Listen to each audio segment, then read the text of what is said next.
Welcome to the Round Ball Podcast. Please like and subscribe. Thank you. Hey, everyone, and welcome. We are going deep on today's deep dive, talking all things WNBA, the incredible Caitlin Clark, and really the whole financial side of things. It's got people talking. Yeah, it's really interesting to see this surge in popularity, but the money hasn't quite caught up. So let's break all that down. Caitlin Clark, Yeah. 19.2 points, 5.7 rebounds. She led the league with 8.4 assists per game as a rookie. Those are all-star numbers, right?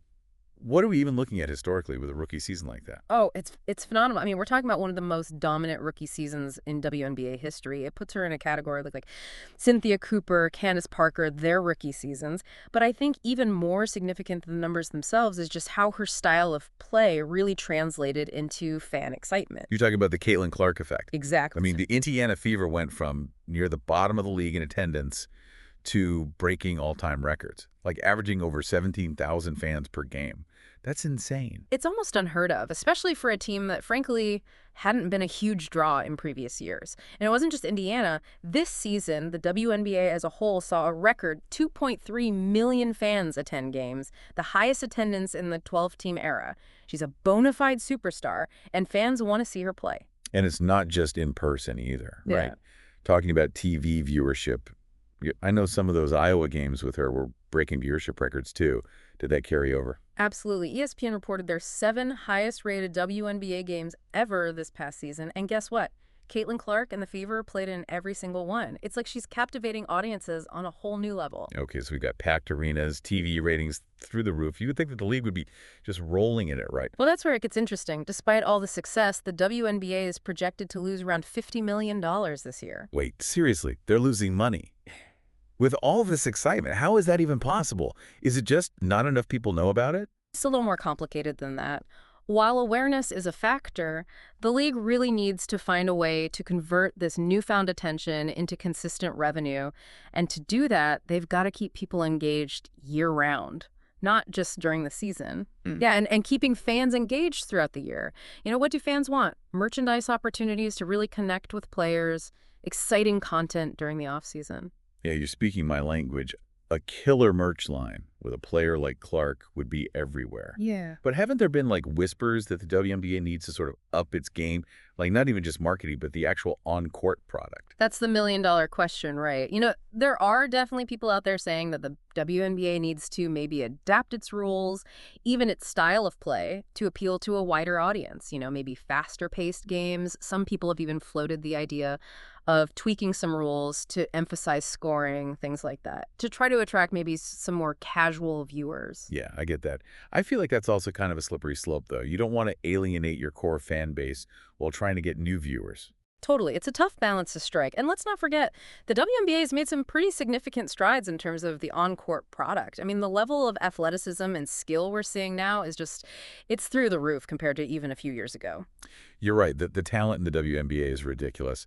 And then when you have a player like Caitlin Clark, who's not just talented, but so much fun to watch, you got something special. Exactly. Caitlin Clark is must-see TV, and she is bringing in this whole new generation of fans who want to see that. Speaking of bringing in fans, let's go back to the merch for a sec. Did those record attendance numbers, TV ratings, did any of that translate to fans actually buying the jerseys, the hats, all that? Oh yeah, big time. We're seeing huge increases in merchandise sales, especially for Caitlin Clark and the Indiana Fever. And it's not even just jerseys either. It's everything. Basketballs, phone cases, you name it. People want to rep their favorite players and teams. Okay, so more people are watching, more people at the games, more people are buying merch. That's all fantastic. Why is the WNBA still losing money? It's the million-dollar question, isn't it? A lot of it comes down to revenue streams. And while those revenue streams are growing, they're just not at the pace that, say, the NBA's are. And that trickles down to everything: player salaries, marketing budgets, the whole 9 yards. Let's talk about player salaries for a second, because you have NBA players signing these mega deals, and then you have WNBA players working second jobs in the offseason. It's a tough reality, and it really all circles back to this revenue disparity between the two leagues. NBA players have a union agreement that guarantees them a certain percentage of the league's basketball-related income. Now, the NBA makes billions of dollars, so those salaries are going to reflect that. WNBA players, they have a union, they have a salary cap, but it's just not the same model. So even with this crazy growth, The WNBA just hasn't reached that tipping point to where it can sustain those kinds of player salaries. It's a catch-22 because in order to get to that next level, the league needs to invest more in the product, in its players. But to do that, they need to increase revenue. And to increase revenue, they need to, well, invest more in the product and the players. So where do they go from here? How do they break free from that cycle and create something that is going to last? See, this is what makes this whole conversation so fascinating. It feels like the WNBA is like right on the edge of something really big here. They've got the momentum, this incredible player in Caitlin Clark, and more fans that want more. So how do they make this work long term? Yeah, that's what it comes down to, right? Capitalizing on this moment. One of the big things, they've got to secure these broadcast deals, right? Like way more lucrative broadcast deals. The WNBA needs to be front and center. We're not talking about, these obscure channels or these weird time slots. We're talking prime time streaming deals that are going to reach a global audience. Yeah. Put these amazing athletes on a bigger stage and just watch what happens. Mm. But it's not even just visibility either, Yeah. right? I mean, the league itself has to be in a good spot financially to be able to invest back into the game. 100%. And we were talking about this revenue gap between the NBA and the WNBA.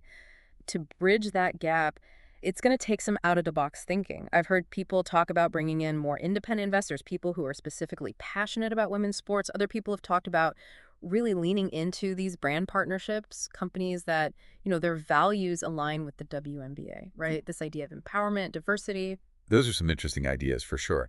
I feel like this conversation has really shifted from if the WNBA is going to thrive to how the WNBA is going to thrive. It's bigger than basketball. It's about creating something that's going to last for women in pro sports. Yeah, absolutely. And that is what makes this whole conversation so interesting to have right now. I mean, we're seeing this cultural shift. People are way more excited about women athletes. It's not just about the game at this point. And Caitlin Clark, she's just one part of this whole story that's unfolding. Well, it has been amazing to unpack all of this with you. I mean, we talked about record-breaking stats, the Caitlin Clark effect, the challenges of turning all this popularity into actual profit.